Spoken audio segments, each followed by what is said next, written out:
Welcome to the Fret Frontier. This episode continues the constant bass acoustic blues for your baritone ukulele. We're going to move up to frets 7 through 10 in this episode, so we're adding on 2 more frets than we had last time. Last time we worked on frets 5 through 8, and we applied our theme after we learned our note population, and it sounded like this.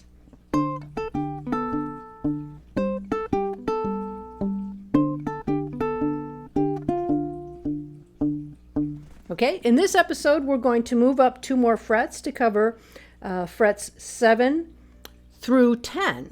So I'll bring up the comparison of the notes that we learned last time to the notes that we learned this time, and you'll see that each time we move up a little bit, you already know a little bit of what you're going to learn in the next episode because there's an overlap. In this case, you already know the note population that is on frets 7 through 8.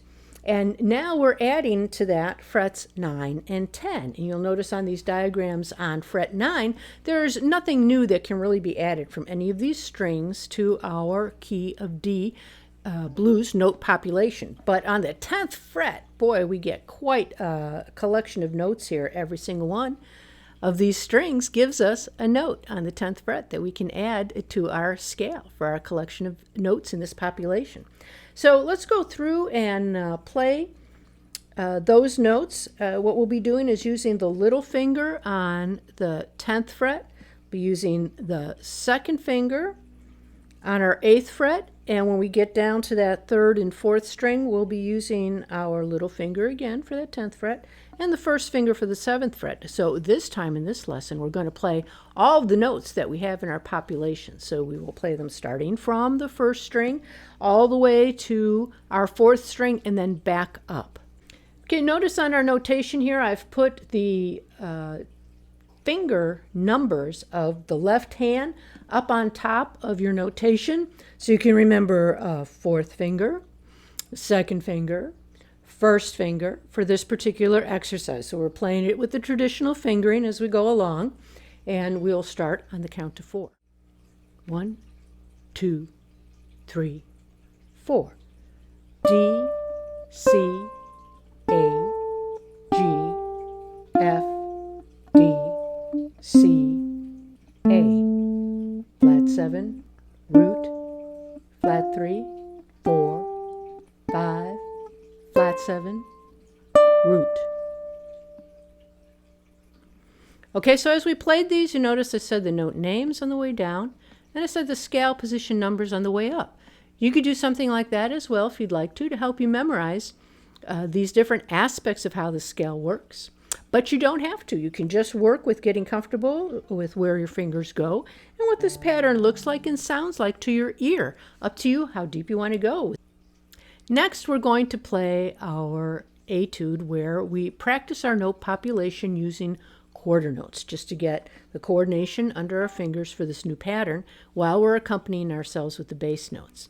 In this particular episode, we're going to add a new skill, new technique of enhancing or opening up the population of notes that we could play. We're going to give ourselves the option of also playing melody notes for our riff on this 3rd string.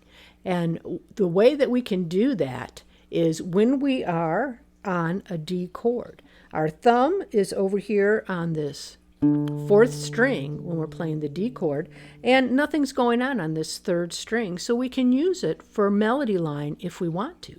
So remember what we said before, we're keeping our melody notes on the first 2 strings so that our bass strings, we're considering our 3rd and 4th string, the bass strings, are always free for us to play a chord. So when we are playing the D chord, we're using that 4th string. When we're playing the G chord, we're using that 3rd string.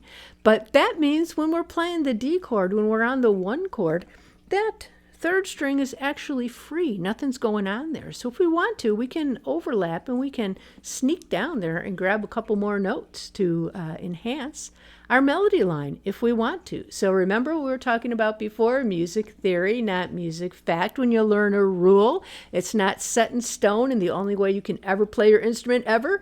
We're going to cross over now onto this string and grab a couple notes for our melody line. When we take a look at the first 4 bars of our blues accompaniment here, we see the D7 chord is going on for 2 measures at the end there. In that second measure, we're going to sneak over to that, well, we're not going to sneak, we're just going to boldly go to that 4th string and play some notes there. And that's going to give us more flexibility and more possibilities when we are playing our theme. Okay, so let's take a look at how that would work. I'll go ahead and play that for you. You can listen to how it sounds. We will play it together, but here's how those first 4 measures will sound.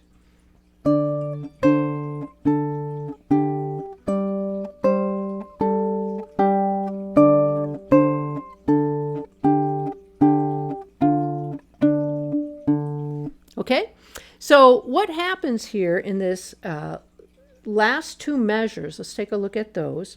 And also what I did with the fingering. Okay, notice that the majority of this etude is on these first 2 strings because that's where most of our melody is going to go. So instead of doing this more awkward fingering where we're doing the little finger and the second finger, we'll go ahead and do what's a little more comfortable. We'll use the 3rd finger on the 10th fret, the 1st finger on the 8th fret, and then in that moment, that short period of time, that 1 measure at the end of the bar where we jump over to our 4th string, we'll go ahead and use our 3rd finger on that 10th fret, but then we'll stretch over with the 1st finger onto the 7th fret. And due to the scale of the baritone ukulele neck, that stretch is doable. You'll feel it a little bit, but it's something that you can manage, and it puts less pressure on your hand for the rest of the song where you're primarily just playing your 10th and 8th frets on those 2 strings. Okay, so I'll play the last 2 bars here of this line so you can hear them. So we have 10, 8, 10, 8, 8 again on the 2nd string, 10 on 4, and then 7 on 4. And we're just hitting that D. We're not having any problems with doing that because we're on the D chord. We're hitting this open string, giving us freedom to go ahead and utilize that 3rd string that is available because it's not needed to be a chord at that time. So this allows you more flexibility, but also requires you have more awareness when you're playing of what chord you're on so you don't bump into yourself. Right? Okay, so let's go ahead and play this from end to end on the count of 4 together. 1, 2, 3, 4.